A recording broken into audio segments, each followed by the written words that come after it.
everyone. Thank you for joining us for this session. I hope everyone had a good session with Marilyn just before this. And also, I hope everybody had your lunch already. So before we start, some housekeeping. This session will be recorded and will be available after the event.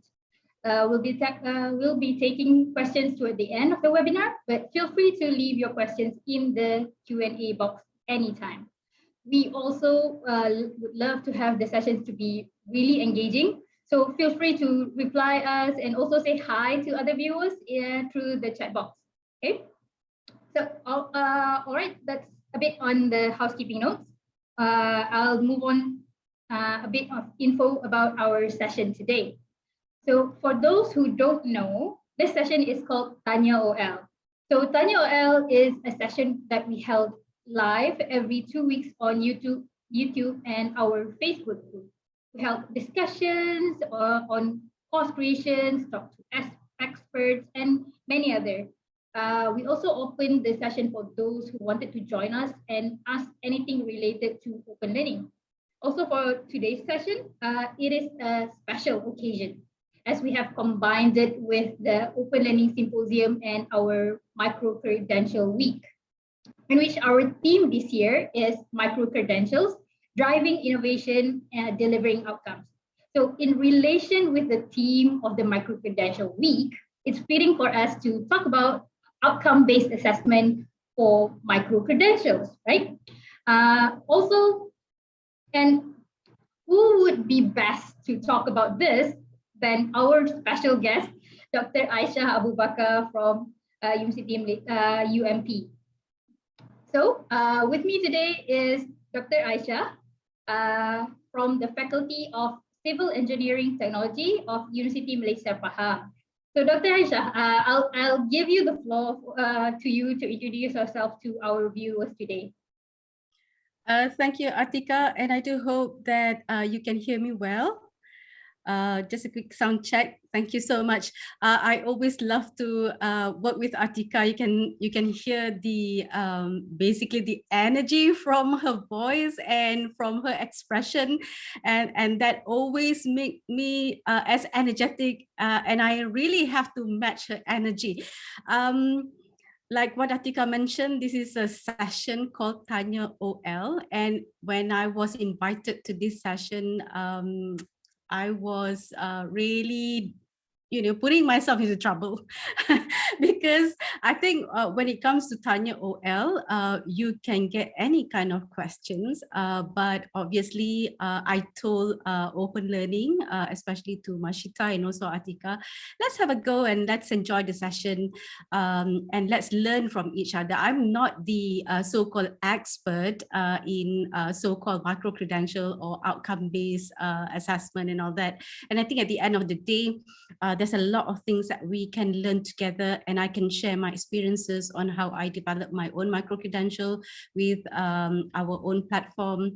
And at the moment also I have a work with Open Learning, and I'm also learning towards how to actually improving myself in outcome-based assessment for micro-credential. So there's a lot of room for us to discuss today. And Atika, how shall we start today? Would you like to actually ask me a question, or do we already have a question in the chat box?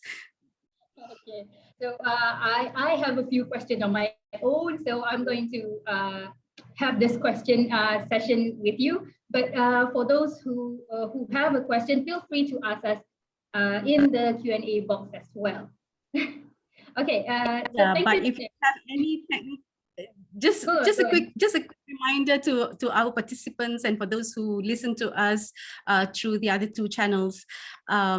Basically, Atika is also a learning designer, so she's also has a vast experience on outcome-based and how to design any kind of curriculum, be it online or be it face-to-face. But I think her strength is how can we do our so-called outcome-based assessment in an online learning platform, and obviously she's working with open learning. So if you have anything to ask about how are you going to put your rubrics, things like that on an open learning platform, so she's the one. So I am very glad to be paired with you, Atika. Thank you. So where shall we start?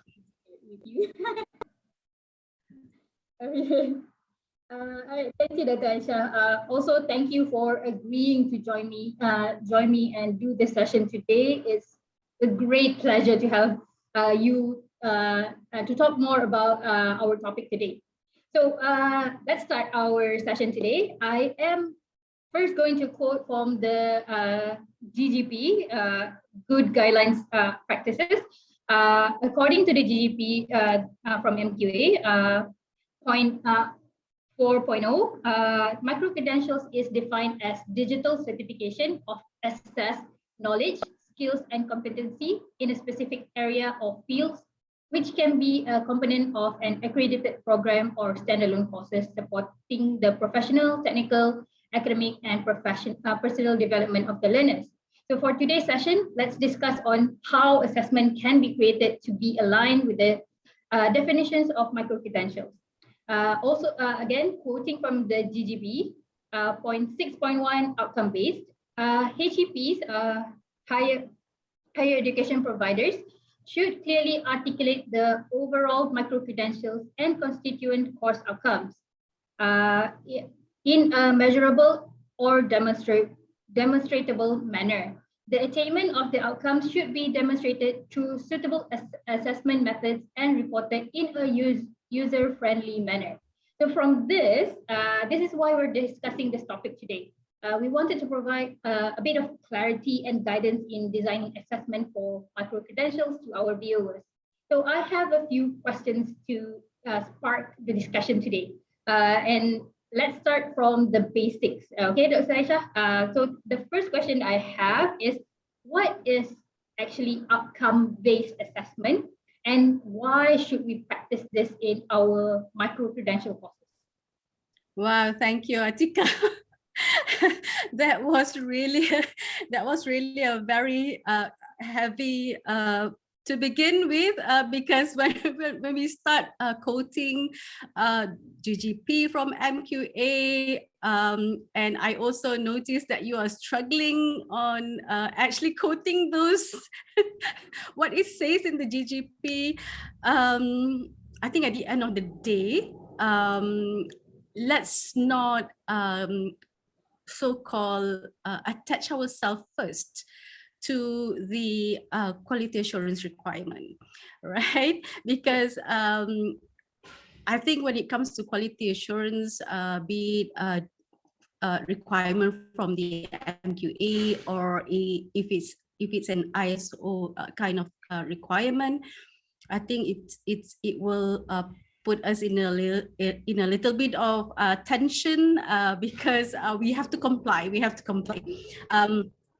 However, we're going to start soft, and if you don't mind, I would like to share my slide.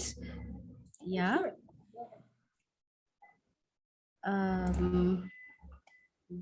Okay. Yes, I can see your If you can see my screen now. Mm-hmm. Don't worry about the GGP, because I do have those quotes with me, which I'm going to go through with you in a minute. But this is where I would like to start the discussion. I think because it is worthwhile for us to ask ourselves, why do we assess in the first place before we even talk about outcome-based assessment, which I will address the question that Atika posed to me, and how I'm going to relate to the question to the quotes that Atika already mentioned to us from the GGP, be it from the COPA, or be it from the guideline for good practices for micro-credential, right? So if you look at the basically the summary of why do we assess in the first place. Perhaps majority of us, when we go into this profession, or when we in whatever we do, even when we are talking about industry, when we are talking about agencies, we do assess our staff, we do assess our people, we do assess our children, even in our everyday life.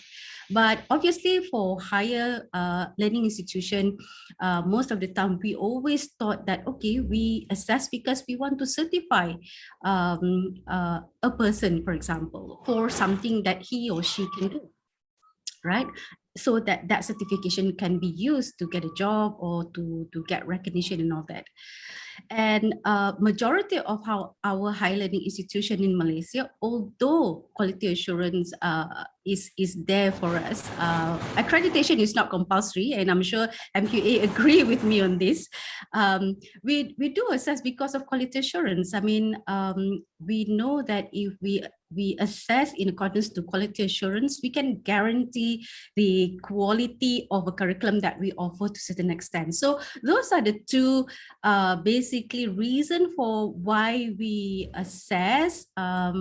Perhaps if we kind of start our job with a high learning institution and just follow whatever need to be done in day-to-day practice. However, what I would like to share also here is that we assess actually because we want to know whether learning occurs. When we put our learners and even our, for example, in our everyday life, when we actually create an environment in our home for our children to learn something, we wanted to know whether learning is happening, whether learning occurs.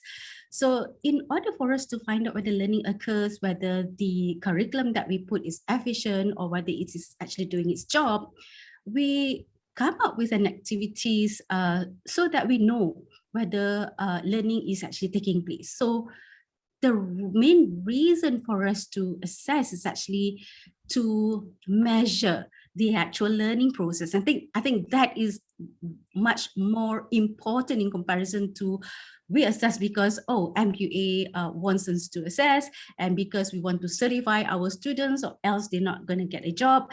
And I think we are all aware that although our students are certified, they already got a 4.0 CGPA, not necessarily they're going to get a job at the end of the day. And I think especially nowadays, people are talking about what can you do with what you have learned. So it's about the learning process. And because we take care, we assess because we want to take care of the learning process, that this is where we can ensure that we can sustain the learning process itself. So we are talking about sustainability of the learning. Imagine if we take a 14 weeks course and we always meet our our lecturers or facilitators, we always meet our superior, and we have been given tasks, but we will never assess. I don't think we will take care of our improvement in learning. I don't think we will take care of we need to continue learning with the task given to us. So those are the some of the categories of why do we assess. And I do hope that we pay attention to the piece of jigsaw that I put up slightly higher because that is also what we're going to close today's session. So this is something extra that I would like to emphasize at the end of this session. I do hope this is about assessing process rather than assessing the end product. And with that note, although our primary intention is actually to assess the learning so that we know that learning actually occurs, we cannot afford to run away from the quality assurance requirement, which is point number 2.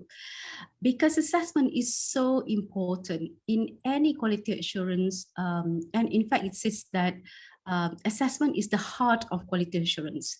You cannot ensure quality if you do not have good assessment. And that is also the reason why is it that in our Malaysian qualification framework, in the code of practice COPA, now we are using COPA 2. You can see there is dedicated section on assessment. That is how important assessment is. I mean, we can innovate, we can do all kinds of things when it comes to delivering our curriculum. However, if we really want to know whether the content or the curriculum has taken its effect, is when we actually measure them. So that is why a special area 2 in COPA 2 has been dedicated to assessment of students' learning. And I think this is the point when everybody are actually aware, and if we do have participants currently from industry, although you are from the industry and maybe you are not familiar with COPA because this is for higher learning institution, regardless of whether it is for higher learning institution, for academics or for non-academics, whenever that we design our curriculum, we always have this goal or aim on why do we design that particular curriculum. Let's say we would like to offer a course, a short course or a micro-credential. We must have first of all, we must have a rationale. Why do we want to actually offer that course?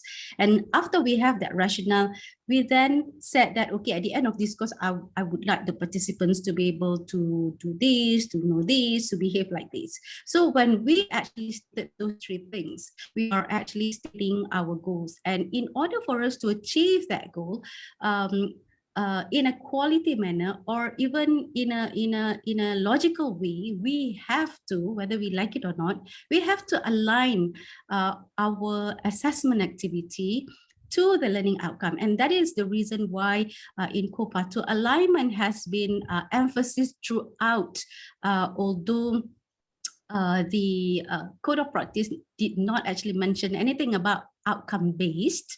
But if you read COPA 2, if you read MQF, you will be able to see that the system that is being practiced in Malaysia and internationally is actually outcome-based. And when we talk about outcome-based system being used in higher education, when we want to assess our student, we use the term outcome-based assessment. That is all to the term actually. So outcome-based system has been used not only in education, but it's also used in budgeting, outcome-based budget. I'm sure many of you must have heard about this. Has been used in many other occasions as well. Even when you want to actually set your goal for your personal for your personal journey, right? Another thing about constructive alignment requirement, this is actually the GGP of micro-credentials, which has been launched last year. You can see here, although the word alignment is not here, however, if you read what it says here that assessment is to be designed and delivered to facilitate learner to achieve the learning outcomes. So that statement in itself is actually what we call outcome-based assessment. That emphasis on assessment need to be designed and need to be aligned. So we cannot simply just do any kind of activity to assess our student, as long as this assessment is commonly used in university, they are automatically okay and acceptable. That is not what it is, right? So if for example, some of us, even if we are from the higher learning institution, if some of us would like to offer, let's say, a micro-credential, right? And we would like to offer something that is not our subject. Let's say we have another, what we call another competency. We have another skill that we would like to offer a short course through micro-credential. The question is, do we still have to understand what outcome-based assessment is all about? Do we still need to actually taking care of alignment between assessment and learning outcome? It is still applicable for courses like non-academic, for self-professional development, and also for upskilling purposes. The answer is yes, because at the end of the day, as I mentioned, when we would like to offer a course, or when we come up with what we call a curriculum, right? We always have a set target. And that set target is what we call, some people call it outcomes, some people call it objectives, some people call it aims, some people call it goals. Some people call it competency that need to be achieved at the end of the day. At the end of the day, it's all about the end. What is it that you like your learners or your participant to achieve at the end? So if we know what they would like to achieve at the end, we have to design a 24/7 learning experiences so that they are moving towards that end. So because outcome is something at the end, therefore we always have to design our curriculum in a backward manner. So that is why in education, we talk about instructional design. Before the outcome base was around, we always talk about backward design when it comes to making sure that the assessment and also the learning outcome is actually aligned to each other. Right. So basically, Atika, this is the summary of what outcome-based assessment is all about. And I think for those who are in higher learning institution, you are very familiar with this element of outcome-based system. I just like to iterate what the constructive alignment is all about. And I would like to actually explain a little bit what constructive alignment and why is it important. At the end of the day, we cannot claim that we comply to MQF if, for example, you are in Malaysia, you have to comply to Malaysian Qualifications Framework. And I'm sure if you are from other countries, you have your own framework, whatever framework that you're working with. I'm sure if they are actually employing or using outcome-based curriculum, then this is something that you need to take care of. Why? Because in outcome-based system, constructive alignment is the heart to the outcome-based system. Therefore, you cannot claim that you are actually practicing outcome-based if you do not actually practice the constructive alignment. So constructive alignment is about stating your outcome clearly, and we have to make sure that the outcome is clear, observable, and measurable. That is very important in it, because at the end of the day, the reason why we have to align assessment to learning outcome, because we want to measure the learning outcome.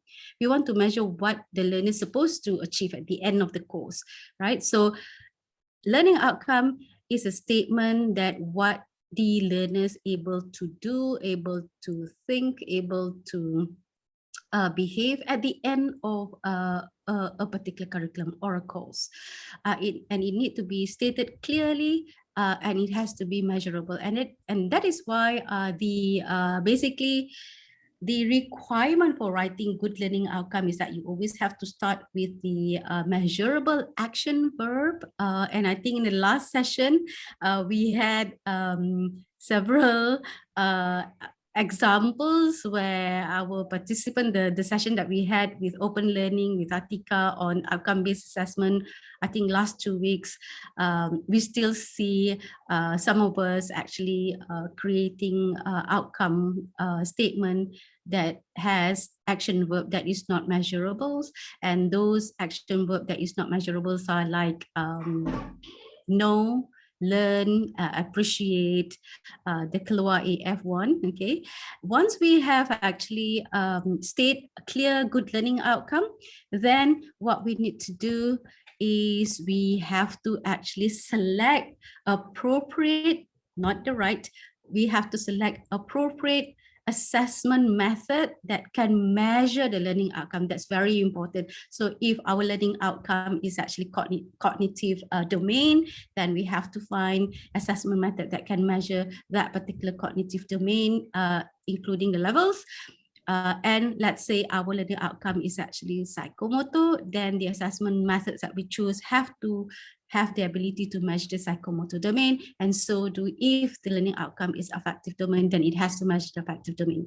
So that is why one single assessment method has cannot to a certain extent, okay, has the ability to measure all the three domains, except if we actually choose what we call a stronger assessment method, things like high impact practices like the project-oriented problem-based learning, case-based and all that. So those are basically assessment that is strong enough to actually measure all the three domains of the learning outcome. So once we have chose the appropriate assessment method that has the ability to measure the learning outcome, then only we go into creating learning activities that will help our student to be ready for the assessment that we have chosen to measure the learning outcome. So the learning activities that we chose is not simply something that we think this is good to be done. This is normally what we do in the classroom, and this is how we normally deliver this particular topic.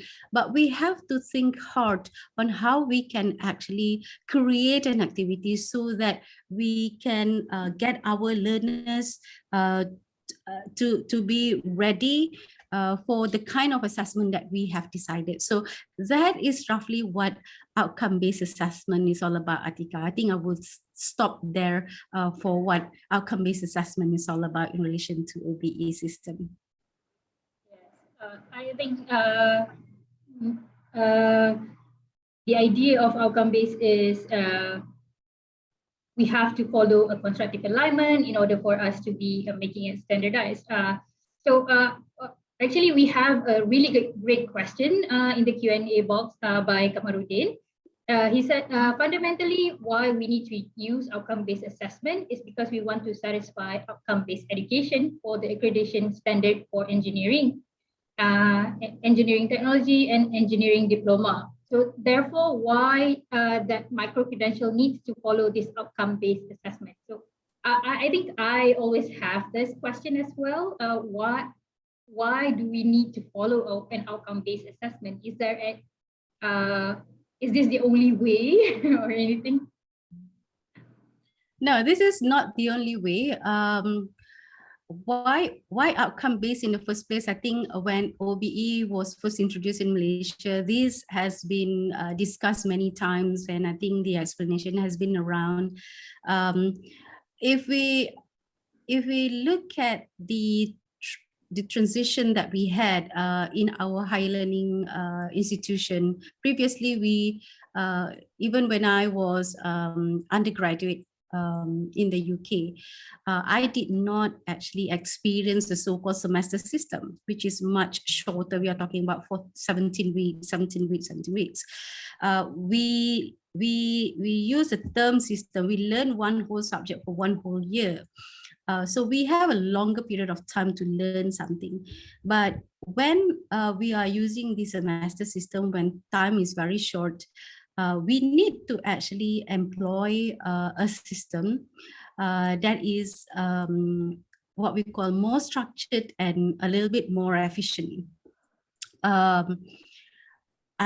You do not have to agree with me, but this is one of the common justification for outcome-based to be around. And I think if you also read books from Stephen Covey, 7 Habits of Effective People, if you want to do things effectively over a prescribed time, when you do not have the luxury where you can actually do things creatively, you really have to use a system where everything can be achieved in that prescribed time. Therefore, in order to do this, this is where outcome-based has been introduced. So when we talk about micro-credential as well, I think this morning we had a great session with people from the industry, from Selangor HRDF, from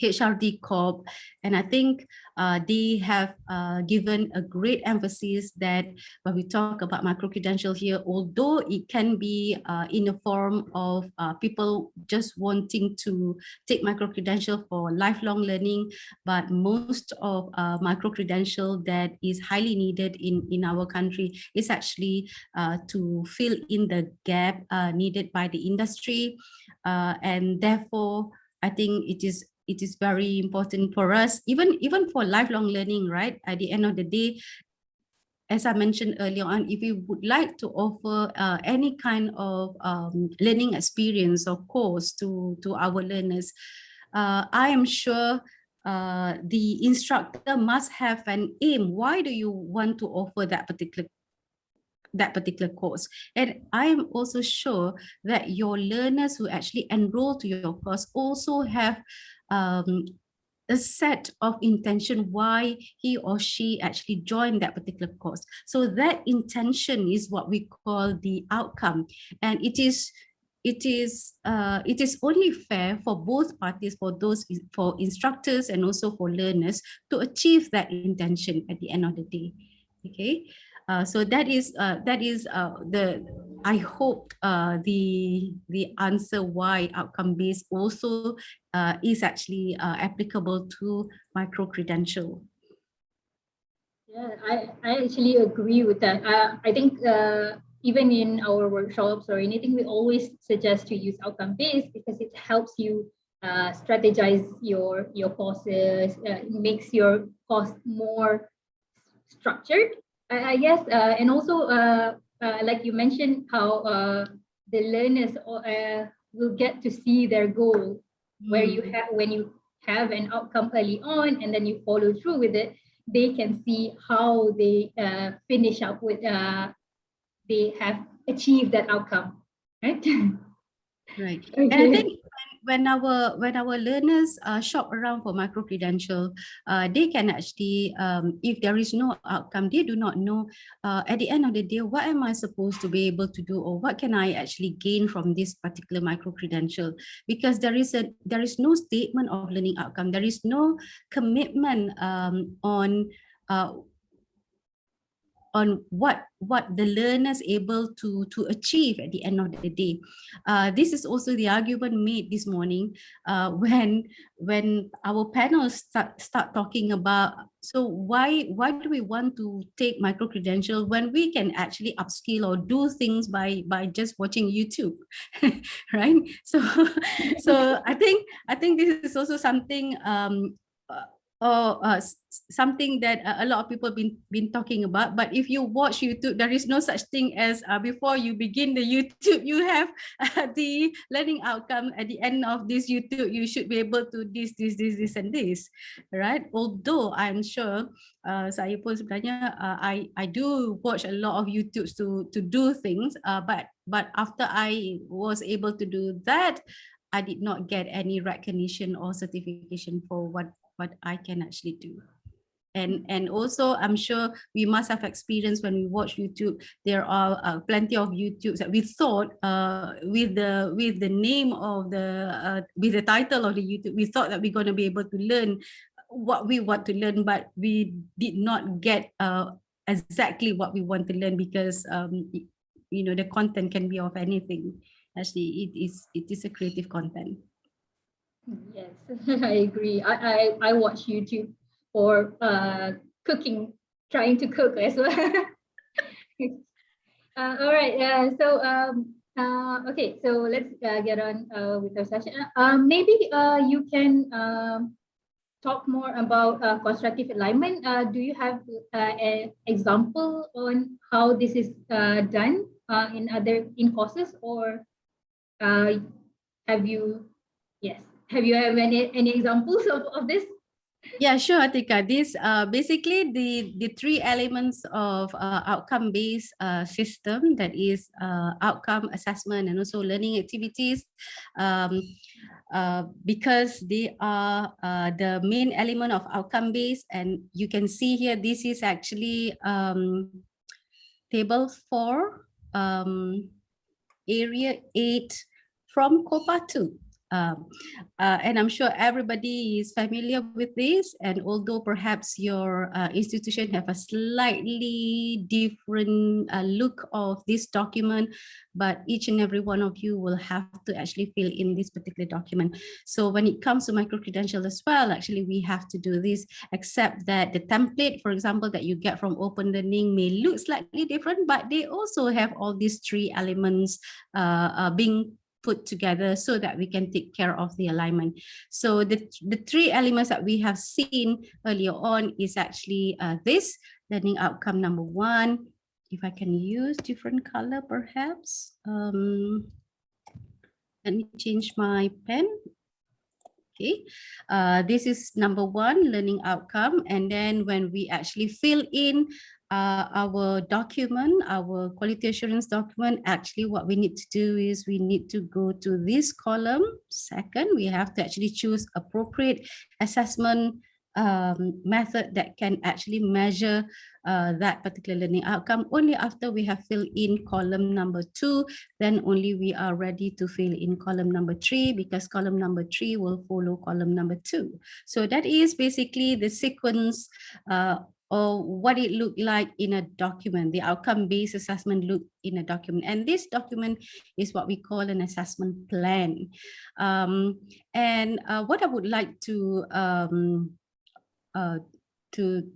walk through with you, Atika, and also with the rest of the participants, is that when we have this kind of document, you can see that I put their horizontal and vertical alignment. So what are they?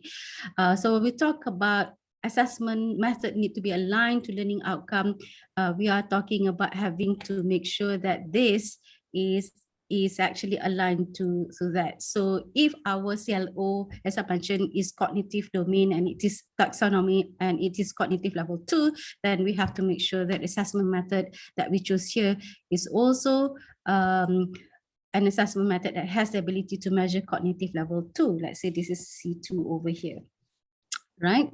So typically, if we talk about assessment method that can measure C2, we can actually put here, for example, we can give our student tests. So test has the ability to measure cognitive level 2. For example, we can use a much higher or much stronger assessment methods that should also be okay. But so that is what we call horizontal alignment. So once we have chosen the type of assessment, then we are ready to find out how can we drill our students to be ready for that particular assessment method. So that is horizontal alignment. In micro-credential, most of the time we will be experiencing what we call the horizontal alignment. But if, for example, that micro-credential is actually part of a course in a program, in an academic program, so we are talking about stackable micro-credential here, we also need to take care of what we call the vertical alignment as well, because for every course in a program, in an academic program in Malaysia, not only we have set of course learning outcome, we also have what we call program learning outcome that we need to take care of. So when we talk about vertical alignment, we are talking about how does that particular learning outcome, how does that particular learning outcome being mapped by the program owner to the program learning outcome like so. So that is what we call vertical alignment. And it is interesting also for us to note that sometimes all our course learning outcome are cognitive in nature, cognitive belongs to cognitive domain.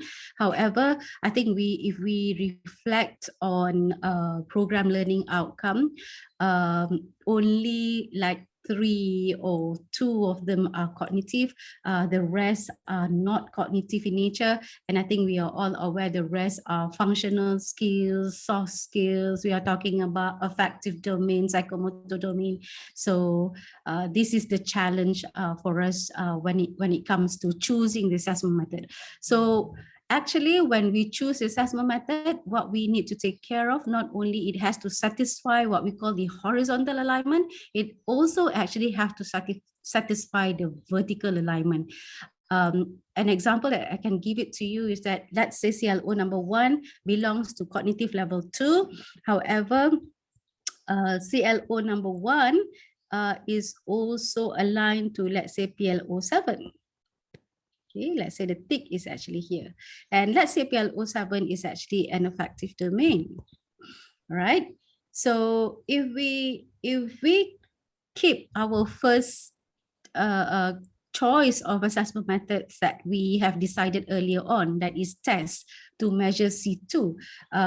If we now look at that particular learning outcome and how it actually needs also to be aligned vertically to affective domain, then test has got no or very little ability to measure affective domain. Hence, our first choice to actually use test for measuring CLO1 need to be changed to an assessment method that has the ability to measure not only CLO1 of C2, but we also need to find an assessment method that can measure C2 and also can measure the affective domain, which is the A. And perhaps we can actually use something like, I don't know, a case or a problem base here, or a reflection or whatever it is. So that is what horizontal and vertical alignment is all about, and that's how it look in a document. So what can we choose for us to fill in the assessment methods column? Actually, there are plenty of guides and resources out there that we can refer to. I'm just going to flash very quickly what are the taxonomy domains, and this is actually cognitive domain. You can see there are examples of what kind of assessment that we can actually give to our students, and what are the assessment verb that we can use for us to instruct our student during the assessment activity, right? So I'm just going to flash very quickly, Atika, and this is actually the psychomotor domain, and this is the affective domain, and this is actually an excerpt from the book from JPT, from Mohi. And this slide is about telling us again that if we are dealing with a lower taxonomy, then I think this slide is trying to demonstrate that we can afford to use a much what we call a weaker assessment method, such as the test, exam. However, when we start dealing with a higher taxonomy domain like design, apply, integrate, and all that, you can see here that exam is no longer appearing in the list because simply because exam has actually limited ability to measure higher taxonomy or to measure the other 2 learning domains, that is affective and also psychomotor. And this is also another example how constructive alignment look like in a document, and how the assessment being mapped to the learning outcome and also to the national learning outcome, like so, right? So this is basically an example from my own subject at the moment, and you can see there this is a 3 credit hours subject, and in UMP we are very lucky because we have been asked to design our subject in a modular manner. Some of us have been assigned to do so. And this morning, and also when I refer to the European Institute of Higher Education, Higher Learning Education, it has been for micro-credential purposes, it has been recommended for us to consider micro-credential that is stackable. One of the key feature of micro-credential, it has to be stackable. I will go back to the MQA requirement over here. Actually, this is the part also that originally we would like to discuss, and I think it is only worth for us to discuss now.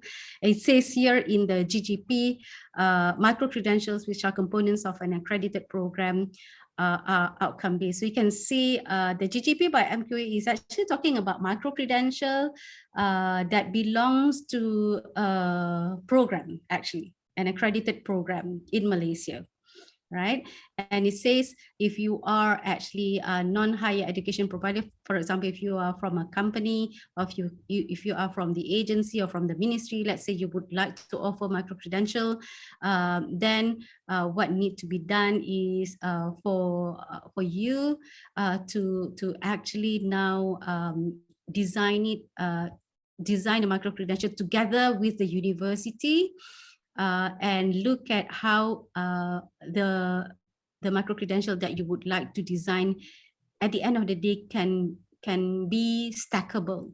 So going back to the stackable one, you can see here how my subject has been actually broken up into 3 modules, and the European kind of recommendation is that when you broke up your course, university course into 3 into whatever modules for you to offer micro-credential, they highly recommend it for it to be having a credit value. So for a 3 credit subject, then we are talking about each module will bear, for example, 1 credit value. So the advice given to me by UMP, I think is very beneficial, because we've been asked to divide it into 3 to 4 modules. So like in my case, my subject is actually 3 credit hours. So when I divide it into 3 modules, so each module is actually 1 credit.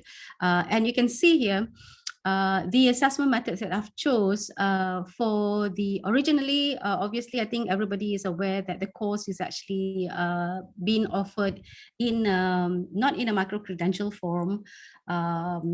It is not 100% online. It was a face-to-face course. So when we fill in this particular outcome-based assessment plan, we have chosen assessment that we have taken care of the alignment, meaning that the 2 assessments that I've chosen, like what you've seen here, has been carefully chosen so that it satisfies the learning taxonomy for that particular CLO, and it's also satisfy the PLO requirement, which is in this case is actually psychomotor. So that is why you can see that I have 2 kind of assessment. One is test, which consists of 2 questions, and another one is actually what I call a practical tutorial in order to satisfy vertical alignment for the psychomotor PLO that my subject have to take care of. So this has been for the horizontal alignment, and this has been for my vertical alignment, like so. So this is what our document look like if we are offering it face to face.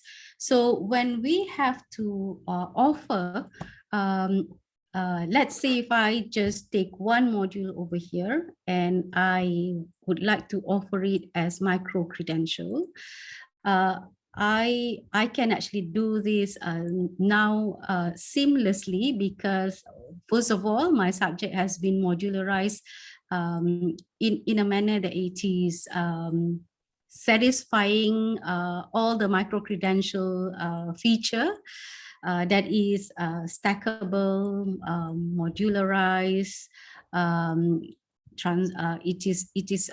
transferable, it is universal, and is credential. So that is the 5 features of micro-credential. That's what it says by the European Institute of Higher Learning, Higher Education, right? So when I want to offer, let's say, module number 1 as micro-credential, the question is, do I need to change my assessment method? Which I have, put a lot of thought and put a lot of care in making sure of the horizontal and vertical alignment. The answer to that question is that actually when we want to offer our module in the online learning platform, we do not have to change the assessment methods that has been aligned to the learning outcome. We just have to find a way, how can we do that in the online learning platform, because there are so many features in the open learning platform, not in open learning platform, in any online learning platform. Open learning is only one of them, right? Because when we talk about online learning platform, there is open learning, Coursera, this and that, Future Learn. So basically different online learning platform have different tools and features where we can do all the assessment that we have aligned to our learning outcome in the first place. So all I'm saying is that when we want to actually offer any module that we have identified in our university course, we have to make sure that we stick to the assessment that we already documented, because at the end of the day, as I mentioned, it is about stackable. When we talk about stackable, it has to, when you put them together, it has to stack and it has to interlock, and at the end of the day, it has to form a course. So that is what it is. And I think this is just an example on how do I modularize my course. And you can see here, I think this is also something that we have talked about last year during the open learning symposium last year. We were talking about unbundling your university course, and you can see the first module that I've shown you here is actually coming from a thinking process or a planning stage where I actually put all the topics together based on there are several ways on how to do this based on obviously the needs out there. If you are very familiar with curriculum design, but we want to design a curriculum, it's always about needs analysis. It's always about finding out what is needed out there. So when I actually put topics together to form a module in my course, not only I refer to a typical so-called chapters in my textbook, I also think about who are my stakeholders and who are the one who's going to take those topics in a group, right? So that is what modularize looks like and how we deal with modularize. So once I have identified my target audience for my micro-credential, you can see here, I can actually work with any SI company to actually design my course. And this is the point when the industry partner, at the moment I'm not with the industry, but in future I have the intention to create my micro-credential with industry partner. So if, let's say, I have to redo this, I will actually contact several companies and sit together with them and find out whether they agree with the learning outcome that has been formulated for that particular subject, and whether they agree the assessment before we can give credential to our participants if they take that particular micro-credential. Then only after we have agreed on that, we can actually sit together with our industry partner to design the learning experiences if our participants, if our learners is actually to do this online. So one of the common, I think, one of the common so-called, or one of the main confusion when we move from offering our module in face-to-face mode in comparison to if we want to offer it in a micro-credential form or in a full online form, is that we always thought that this is highly determined by what is available by the online learning platform itself. That is not right, because I'm saying this because when people are trying to, I've seen quite a number of lecturers when they would like to offer, let's say, one topic or one module from their course in an online learning platform, they automatically switch or change the assessment method into tests and also assignment. Right, Atika?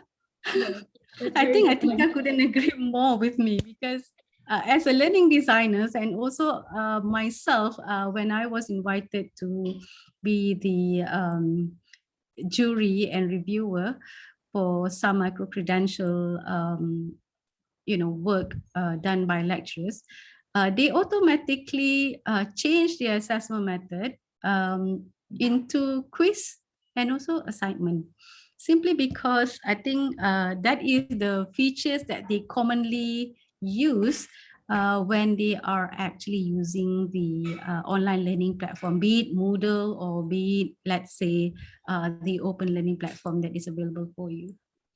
So all I'm saying is that whatever online learning platform that we are putting our micro-credential, when it comes to assessment, we have to make sure that assessment is aligned. So if we have to conduct practical tutorial, let's say if we have to conduct an assessment to measure the affective domain, if we have to, then we have to, because at the end of the day, it's about having to measure the learning outcome.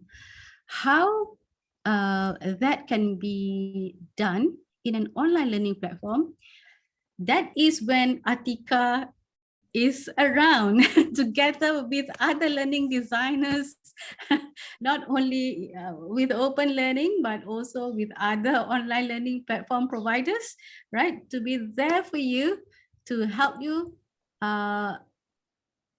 design or to help you put your assessment into what is supposed to be. But all I'm saying is that do not change your assessment method simply because, oh, this is the features of the online learning platform. Can I just check, Atika, do we have like a question so far in the chat? Yes, we have a few actually. Shall we take them? Yes, I think we can take the first one by Faiza. Could you suggest reference of for the list of assessment for each learning domain? I saw that you have briefly showed the learning domain tables. Maybe you can share with our viewers today what those are. Okay.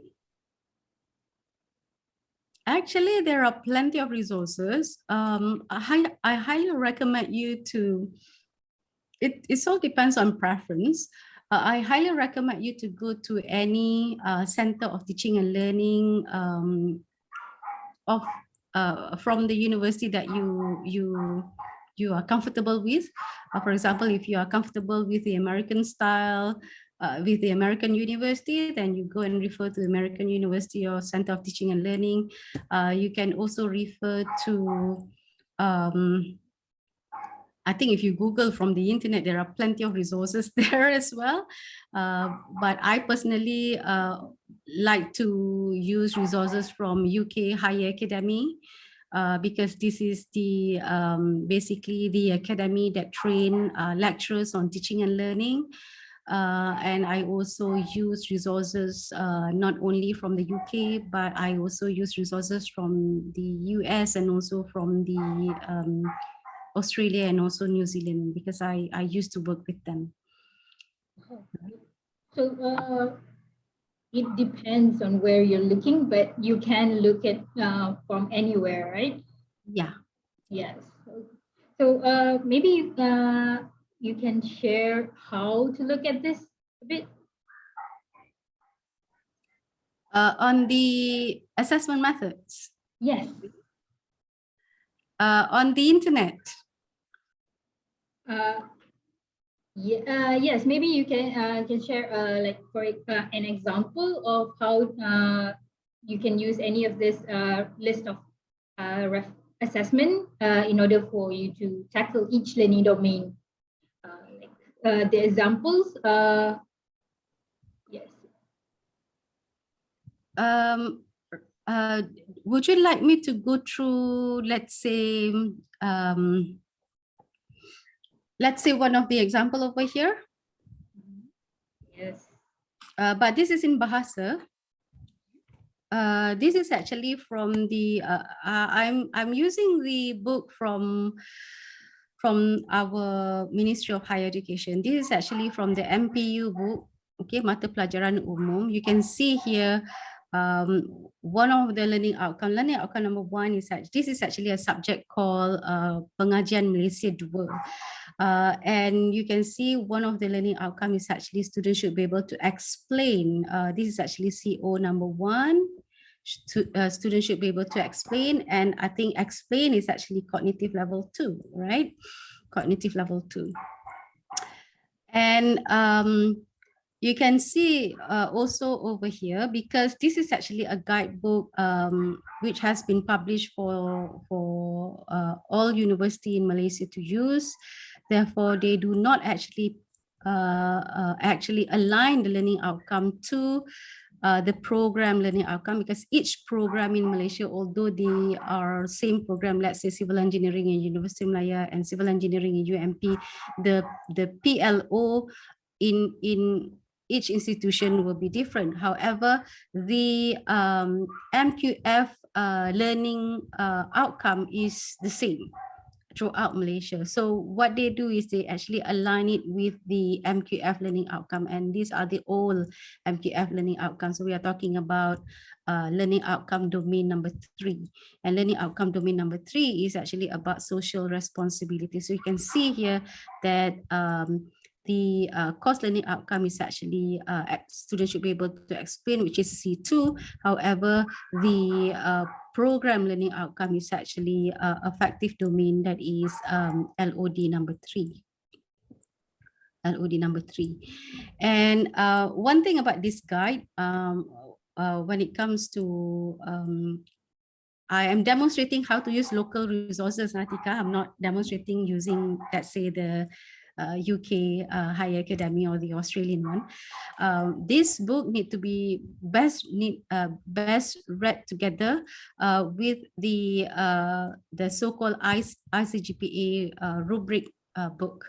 I do hope that people won't take it politically, but this book is around. This book is a compilation of all the assessment methods, and also not only the assessment methods. This book is about how do you assess the various MQF learning domain. And it also comes with the rubrics already there for us to use freely. So all I'm saying is that if when we use this book, this MPU 2.0 book, we also use the other book that is ICGPA rubric book together. And if we look at this book, the ICGPA book, we can see what are the attributes under LOD number 3 that we can actually measure, right? And what are the subdomains that we can measure? Let me check, Atika, whether I have this available. See there. So this is ICGPA rubric book. If you look at the old MQF learning outcome domain, the new one also can be mapped to the old 8 learning outcome domain. You can see there for each domain there are a section, chapters on how do you measure them, okay, and what are the rubrics available for you to measure them. And let's look at one example from the ICGPA book. Let's say we would like to measure, let's say our PLO, our CLO just, let's say our CLO just now is C2, but our PLO is actually MQF4, and MQF4 LOD4 is actually values, attitudes, and professionalism. You can see here there are, in that particular book, there are suggestions on what are the attributes that we would like to measure. Do we want to measure value and attitudes, or do we want to measure the ethics and professionalism? Let's say in my subject, I like to measure and I have been assigned to measure value and attitudes. This particular book gives you a further sub-attributes for you to consider which sub-attributes under value and attitudes that you like to measure, that you would like to grade your students. Do you like to grade your students on morale? Would you like to grade your student on identity, on proactive, appearance, independence, volunteerism? Let's say just now in that particular example where your CO1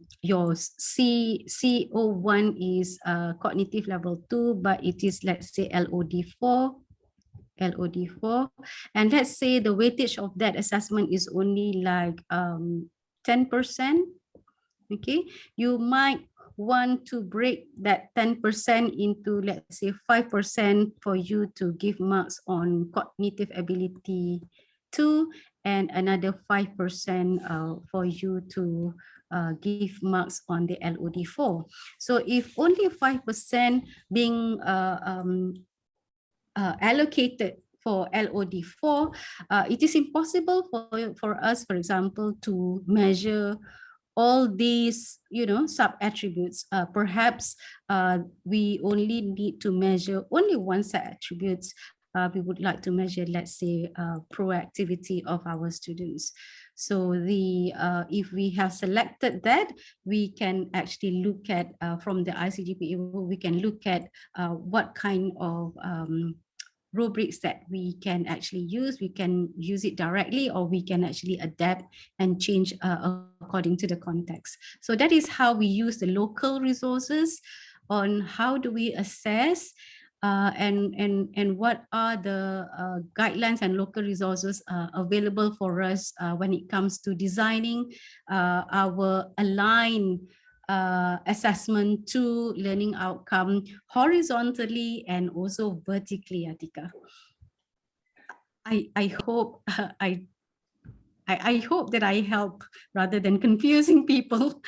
I think that helps. Actually, Faiza shared another sources.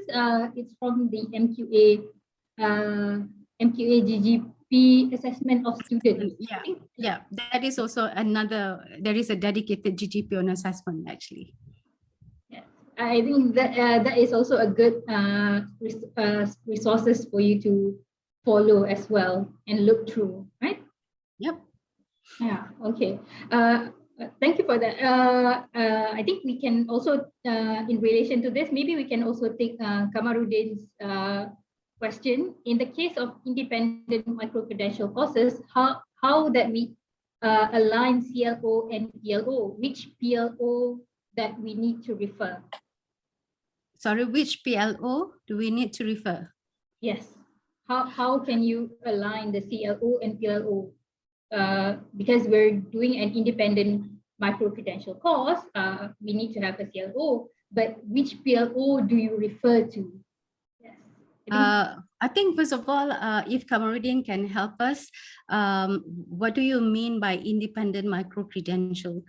Is it a micro-credential that that has that is not contributing to a course in a program, in an academic program?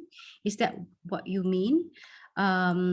If that's what you okay, let's take it this way. I would like to answer Kamarudin question in two versions. One version is, what if the independent course has the potential to be part, what if this independent micro-credential is part of a course in an academic program, right? Therefore, if this is the case, then what we have to do is, if we are from, as I mentioned, if we are from the agency, or if we are from the industry, we have to sit together with the lecturer who offer the course in the program, and this is where we can actually negotiate and also suggest the course learning outcome. And if we are an outsider, let's say I am from the industry, and I think that this particular skill is highly needed and need to be embedded in a course in one of the institutions in Malaysia, then I can approach that particular lecturer, and I can then look at the assessment plan in that particular course in that university, and start actually now discuss about whether or not I agree with that learning outcome, and discuss about what is the PLO that particular subject need to address, right? So that is the case if the so-called independent micro-credential is a part of a course in an academic program. You just have to find out what is the PLO need to be addressed in order to take care of the horizontal and also vertical alignment. If you, let's say, if you would like to offer micro-credential that is non-stackable and is not part of a course in an academic program, then obviously you do not have a PLO to take care of. You only have sets of learning outcome for your micro-credentials. In this case, all I'm saying is that based on the sessions that we had this morning, our panel from industry, our panel from HRD Corp, our panel from CRES, I think they have vibrate strong enough message that even if you are independent body that would like to offer micro-credentials, it is worthwhile to actually consider how your course can actually fit into a university course, right? So that it can be part of the university course that is stackable. So at the end of the day, I suppose if you like to offer independent micro-credential, just go and smell what kind of PLO that particular course can potentially contribute to, right? Is it okay, Atika? Yes, I guess to clarify, if it's just one small micro-credential, it doesn't ties to a university course, you don't need to think about the PLO, right? You only need to think about the CLO.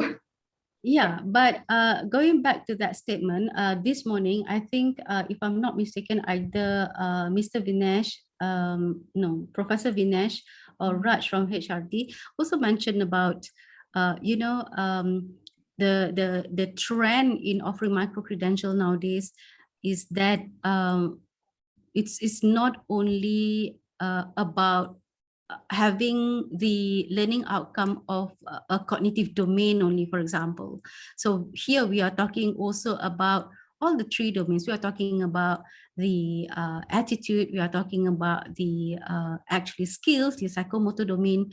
So they were talking this morning about how can we now come up with an assessment that measure those learning domains that we are aware that we are also struggling actually measuring them even when we are actually assessing our student in person, right?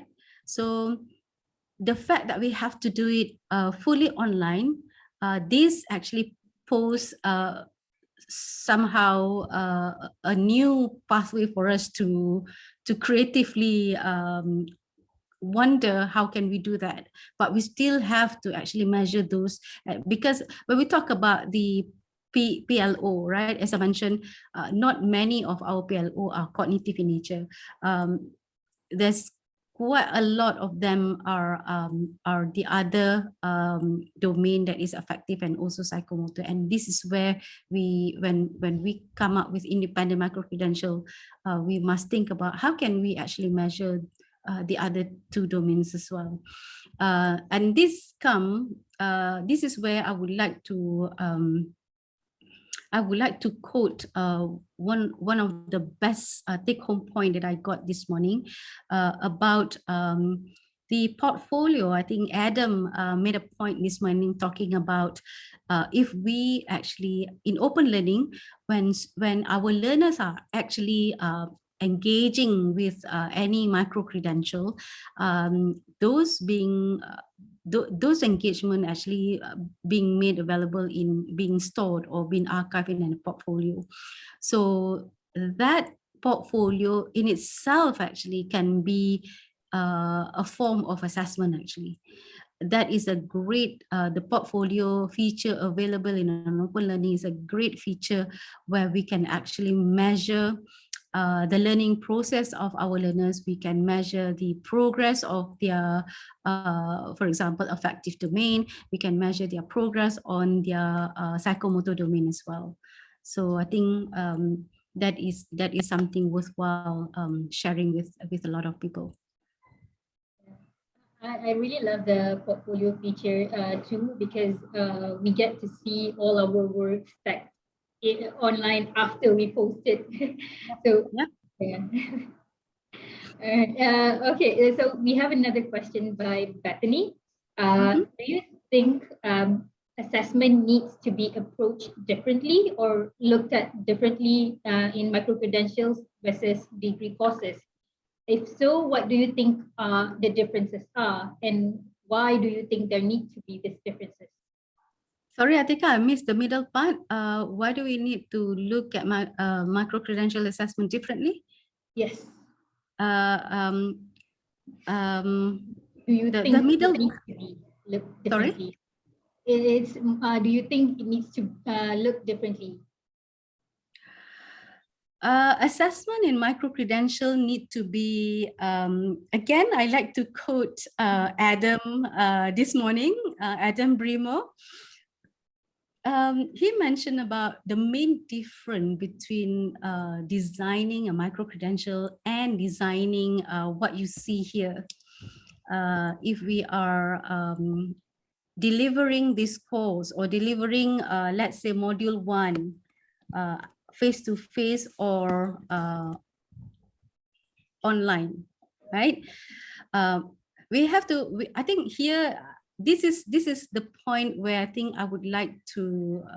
I would like Atika to confirm me whether I'm right or whether I'm wrong. There is a huge difference between an online learning and full online learning, right? So for example, when we teach, we can teach our student face-to-face in person. We can teach our students using Google Meet or any other platform, right? But if we teach our student on Google Meet, that is actually still considered instruction where we are we are both learners and actually instructors in the same space and time, right? One thing about micro-credential is full online, right? When it is full online, we are not in this, learners and instructors are not in the same space. Although we are actually using the same platform, let's say open learning platform, but we are not in the same space at the same time. And because of that, our engagement and assessment, everything need to be mediated by the platform.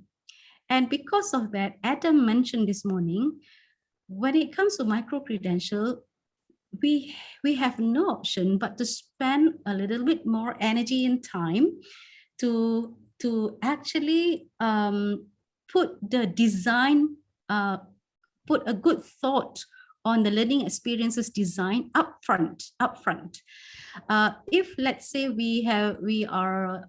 let's say today I have an online class with my students. If I did not actually plan carefully and suddenly there is a need for me to do an activity, I can quickly actually, based on my students' needs, right?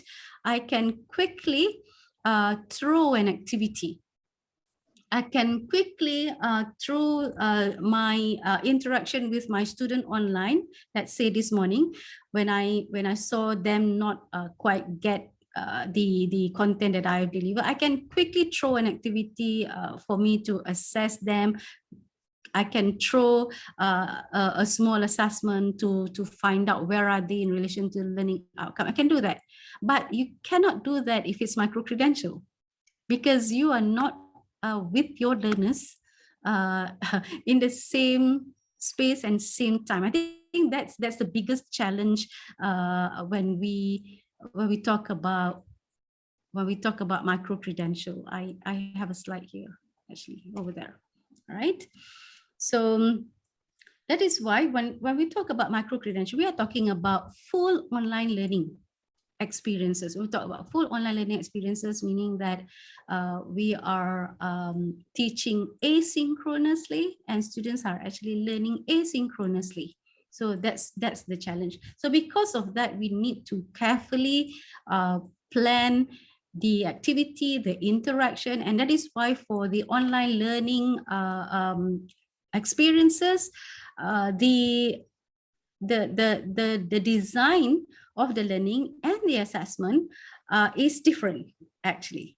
It's slightly different. Although remember the assessment methods that we have documented, we still have to actually, we still have to implement those assessments. But how we support our student to be ready for that assessment, how do we engage our student during their teaching and learning activities, this need to be carefully designed if we are actually doing it in a micro-credential form. And that is why for micro-credential or full online learning, if we design our topic or our course in a full online manner or asynchronously, we need to at least use what we call a framework. And over here, I actually put one of the framework commonly used for designing an online learning experience, that is the framework is called community of inquiry, or some people call it model.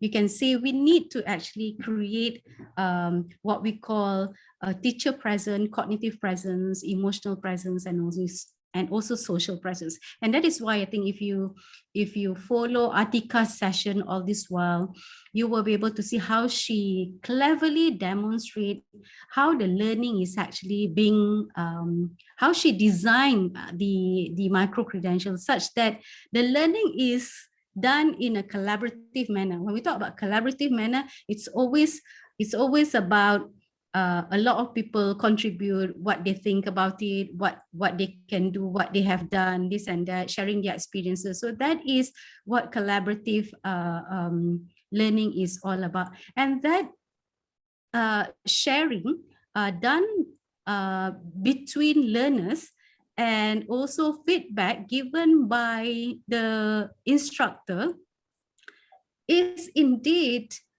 and assessment. Okay, although some people look at it as delivery, but here I would like us to look at it in a different perspective. Let's look at it as a formative assessment. Because when we talk about formative assessment, we are talking about creating an activity when we are engaging with our students, such that that activity inform us as a as an instructor, whether or not our learners is actually learning, whether or not learning occurs, whether or not they are almost there towards the learning outcome that we have set earlier on. So going back to the purpose of assessment, so assessment is not always about those activity where we give marks. The activities where we give mark is what we call evaluation. Assessment is an activity that we can create and give our students, right? So that it will allow us to find out whether they are almost there and will be able to perform if we evaluate them, because that evaluation is actually meant to measure the learning outcome, right? So the teaching and learning activities that we put in the column of our so-called form over here, by right need to be designed such a way that it is in a form of formative assessment. And for micro-credentials, not only we have to find out how can we put our evaluation in the online learning platform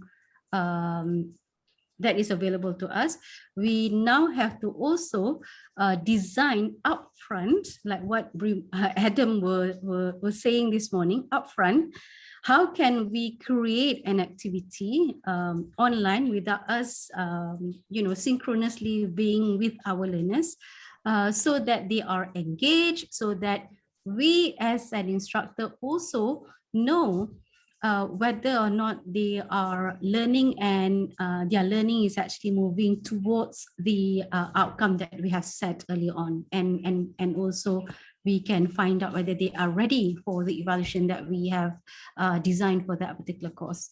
So the answer to Stephanie's question, yes, there is a huge difference in the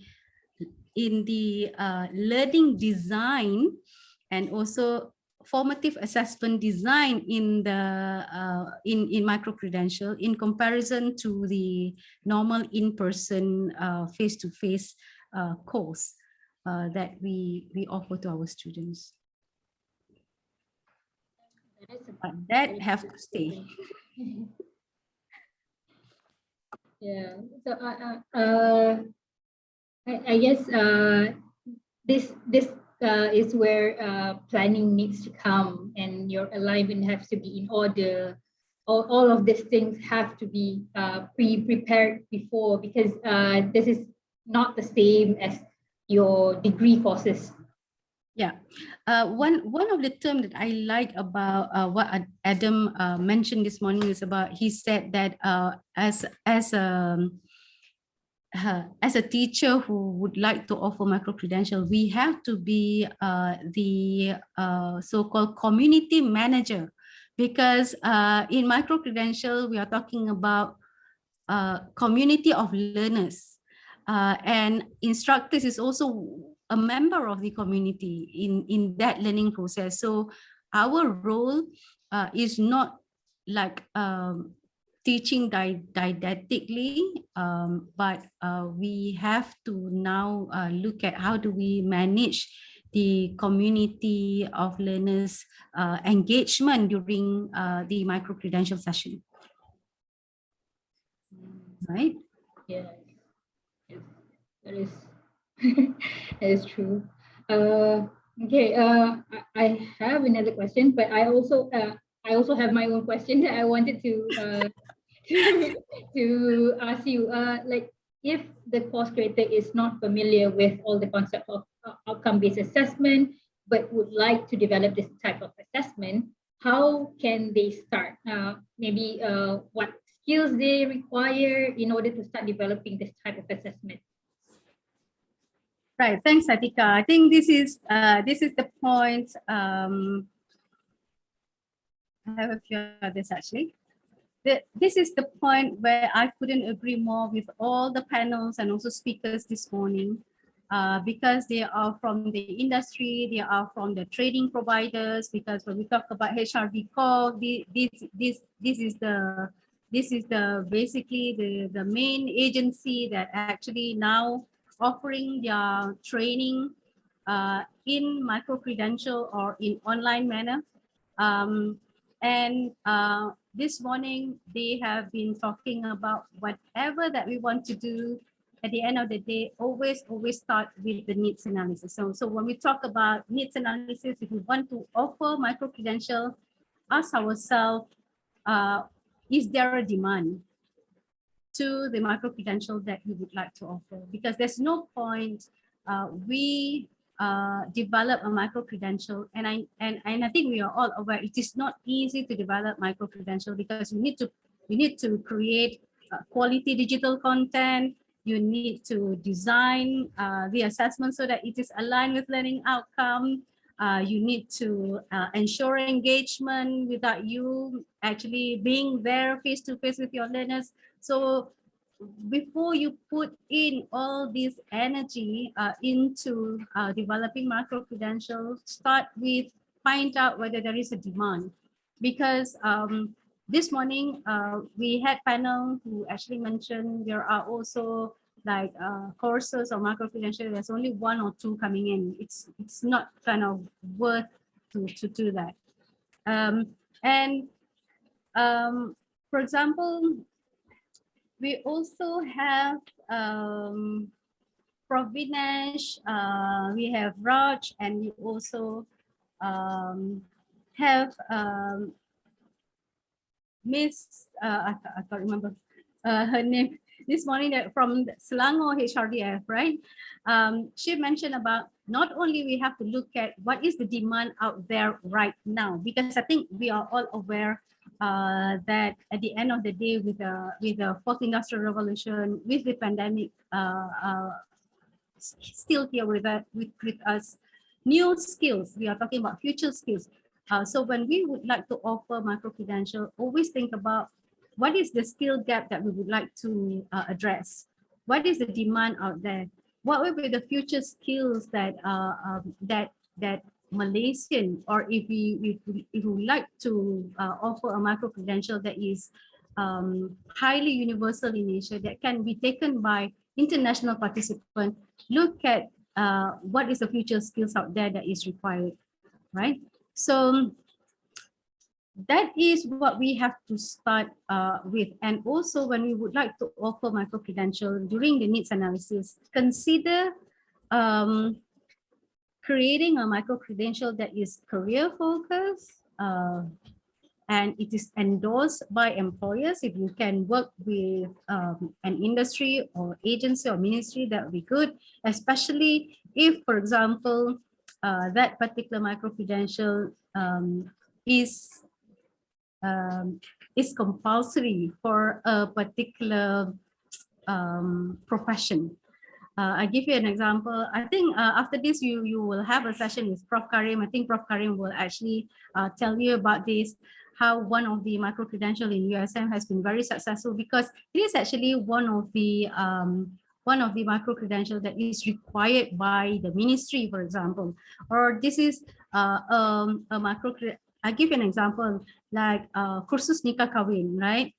It is a must before any Muslim Malaysian apply for them to berkahwin lah, they have to pass the kursus nikah kahwin. So if you know that this is a requirement and you are actually teaching one of the module in one of the course, then that would be good, because that will ensure your participants there. Once you have clear about your micro-credential has demand, address skill gap, it is universal, it's credential, and it is feasible, then only, that is what we call a planning stage in a curriculum design and delivery process, right? Then only you go into steps number 2. Then only you are ready to develop your micro-credential. And in order for you to develop your micro-credential, you can actually take a short course with Atika. Atika has actually run quite a lot of how many is it 3 altogether plus another one, that is assessment, 4 sessions altogether, and they are pre-record, they are also recorded and available for you to go through. So once you are ready to develop, you can actually develop your micro-credential. And obviously, when you during that development stage, this is where the knowledge and skill about aligning the assessment and activities to learning outcome need to be put in place. So this is at the end of the day, Atika, everything that we have discussed earlier on, this is where you're going to apply it during the development of your micro-credential. So if you are from the higher learning institution in Malaysia, if you are very familiar with this so-called assessment plan, use that assessment plan. Let's say, as I mentioned, you would like to convert one module into micro-credential before you even translate that module into let's say an open learning course design template. Make sure that you are clear that you still need to perform that assessment that you have chosen, that you have documented in your course, which has been endorsed by your institution. Do not change this because at the end of the day, as I mentioned, because it is stackable in nature. And before everything, all I'm saying is that make sure that horizontal alignment is being taken care of and vertical alignment has been taken care of. Once you have taken care of those, then only you are ready to put them in the course design template, either from open learning or from other online learning platform providers, right? So once you have done that, I think you can work with the learning designers from open learning and also other online learning providers, platform providers, on what kind of activities you should actually put in the in your micro-credential. But when you choose that activity, as I mentioned earlier on, make sure that that activity is meaningful. That activity is an activity that making your students ready for the evaluation that you're going to put them in at the end of the day, right? So that cannot be just simply a hoo-ha or simply nice activity. It has to be nice. It has also have to be something that is being aligned to the evaluation that you have chosen in your assessment that you're supposed to measure that learning outcome. And obviously you can see in this example, in this particular course, I have 3 learning outcomes, right? So when I actually convert one module into micro-credential, what I have to do here is I then have to break them up into 3 learning, for example, 3 learning objective, and that 3 learning objective is the one that I'm going to put it here, and I have to align them back to this one, right? So this is one of the thing that I would like to probe a little bit deeper when we develop our micro-credential. We know that we do have learning outcome, and our assessment has to be aligned to our learning outcome. And activities has to be aligned to the assessment that measure the learning outcome. What we need to do is when we actually write our learning outcome, we have to ask ourselves a question on the action verbs that we choose, right? Because that will determine the assessment method, that will determine the activities that you're going to come up with, that will determine what kind of support are you going to give to your students. So that is very important indeed. Because I found quite a number of lecturers simply pick any action verb from Bloom's taxonomy, but when they are when they choose assessment method, it looks as if it is aligned to the learning outcome. But when you actually look at the real thing that they give students to do, the assessment instruction, the rubrics, they are not aligned to the learning outcome. So this is the common so-called hiccups or mistake that we cannot afford to do in micro-credential. Why? Because if we are doing it face-to-face, perhaps nobody knows, unless it is caught during the audit. But if it's micro-credential, everything is actually in a digital platform. So everybody can see how misaligned you are and how much outcome-based assessment is not there in your course. So, so when you choose your action verb, for example, I would like to go through this example. Let's say you choose an action verb, students should be able to communicate, right? So I think we are all aware when it comes to communication, what exactly that you like students to be able to do. Are you talking about communication, written communication? Are you talking about verbal communication or non-verbal communication? That is one thing. Communicate can also belongs to not only cognitive domain, right? If you ask students to communicate through writing, you can claim that that action verbs belongs to cognitive domain. But if it's verbal, for example, it can also be cognitive domain, but you can also measure, if it's a verbal communication, you can also measure psychomotor domain, right? So you can see when you choose your action verb, you yourself as an instructor have to be very clear about the domain, the learning domain that you intended to measure. Okay, and you have to be very clear what are the kind of actions that need to be done by the students, by the learners, in relation to that particular action verb. Once you are clear about that, okay, then you are ready to what I call to dissect that action verb. The action verb is communicate. Let's say we are focusing on the written communication. Okay, let's say you ask your student, you choose an assessment method that is assignment. You give your student an assignment and you ask your student to write a report, and this report worth 10%. Okay, so can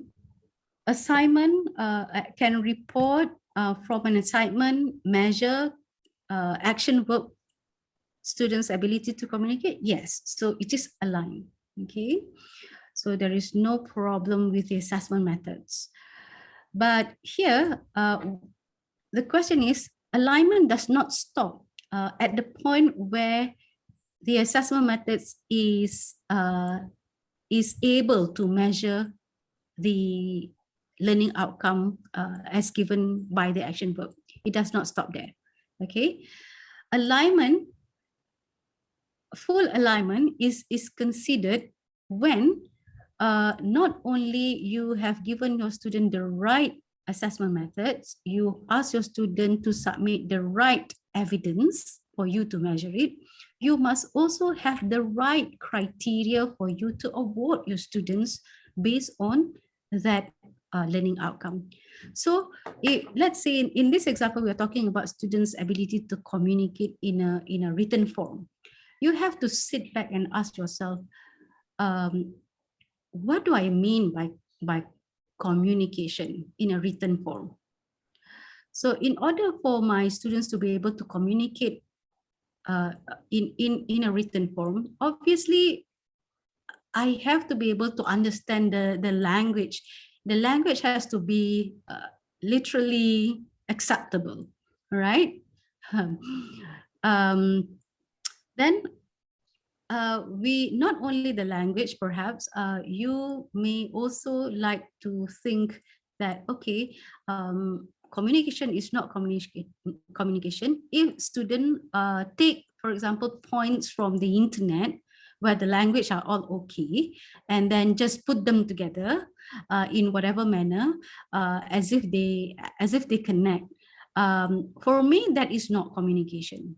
If I is supposed to award students on ability to communication is about, for me, it's about not only they have to demonstrate acceptable language, there must be a thought flow between one point to another point, so that as the end user, I can actually follow the communication is actually sending a message, right? I think everybody is know about this.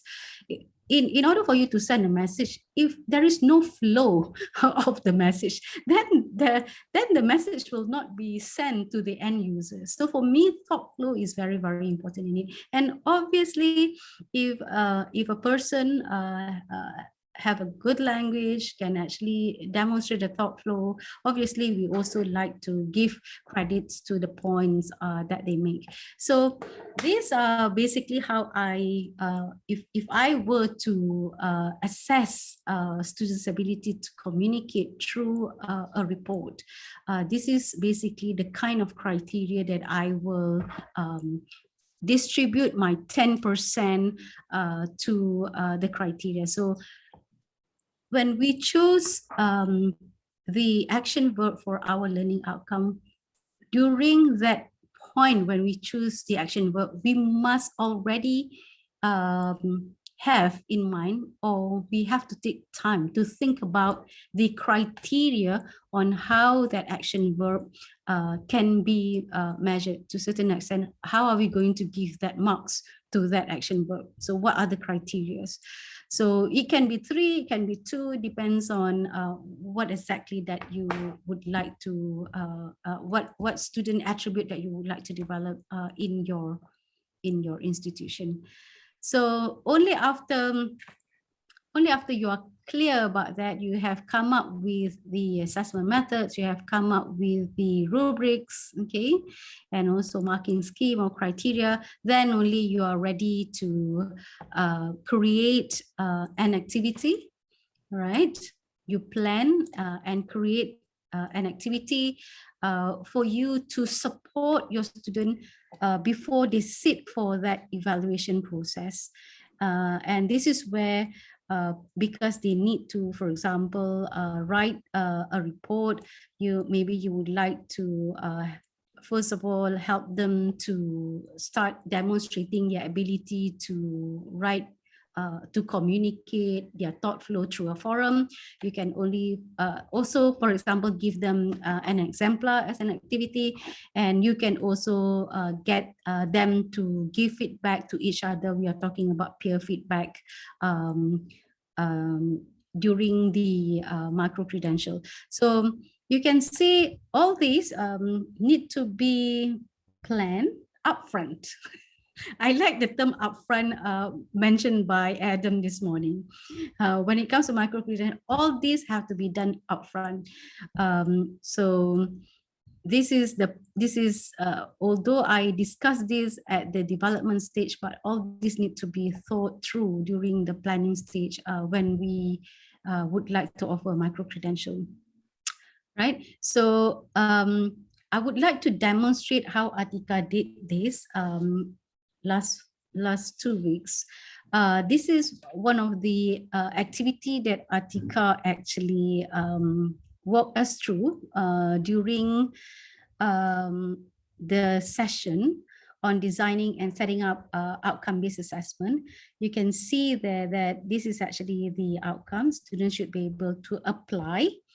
But you can see here, Atika mentioned that in order for her to be able to know whether students able to apply, and in order for her to measure or to assess students' ability to apply, she actually collect several evidences. And the evidences that she collected was she asked us to give opinion, get the learners to sketch the logo, share the logo, and finally get the students to submit their final product. So here, what I would like to demonstrate is that these are basically the formative assessment, okay? And this is the summative assessment. That is one summative. This is one way of looking at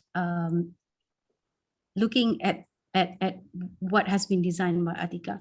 Another way of looking at this is that we can also, when we talk about summative, this is the one that we give students marks, right? This is the one that we give students feedback.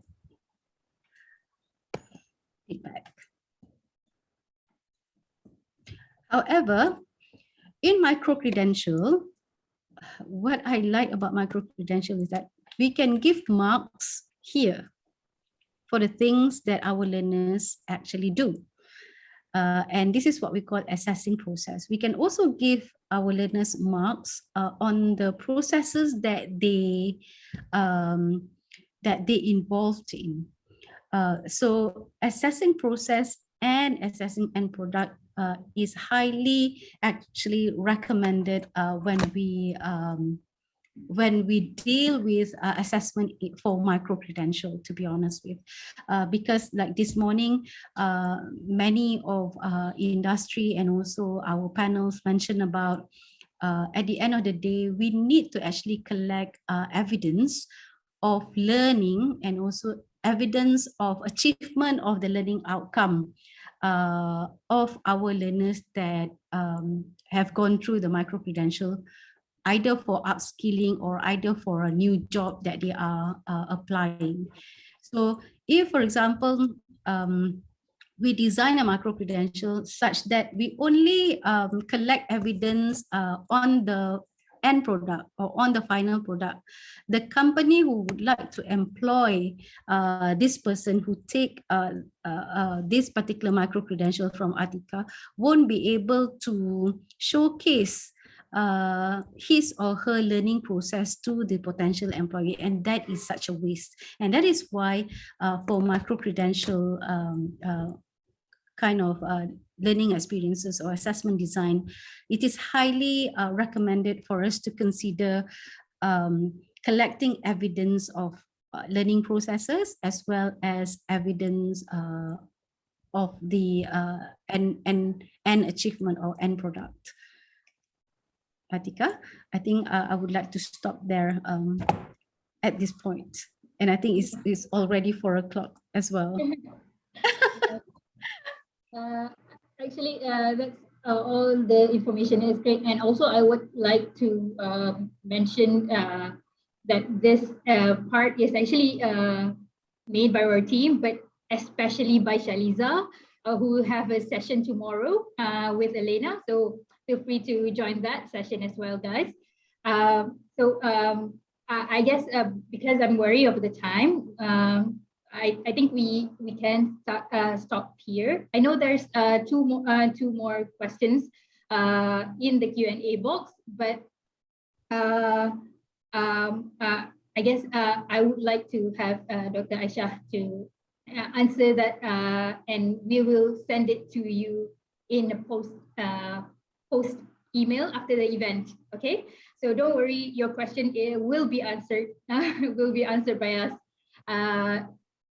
in the email after the event. Okay. Right. Okay. So before we end, thank you again, Dr. Aishah, for joining us and sharing this information with us.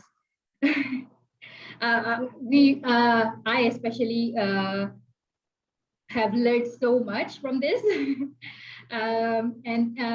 So for those who have joined us and enjoyed this session, and you would want to join us for more Tanya Oil Hangout, where we share more things like this live every 2 weeks or so, you can join our Facebook group to know when is our upcoming session. The link in the Facebook group will be shared in the chat box if you want to find it. If you want to find it on on Facebook, you can search for Open Learning Creator Community. So also there's a pop-up, so you can answer that if you choose, if you would like to join our newsletter to get the latest updates, guides, and templates for building micro-credentials. Okay, and again, so with that, I want to thank you again, everyone, for joining us today. Also, Dr. Aishah, do you have any last words for our viewers? I'd like to thank everybody for joining us, Atika, and I do learn a lot from the questions, and thank you so much for the questions as well.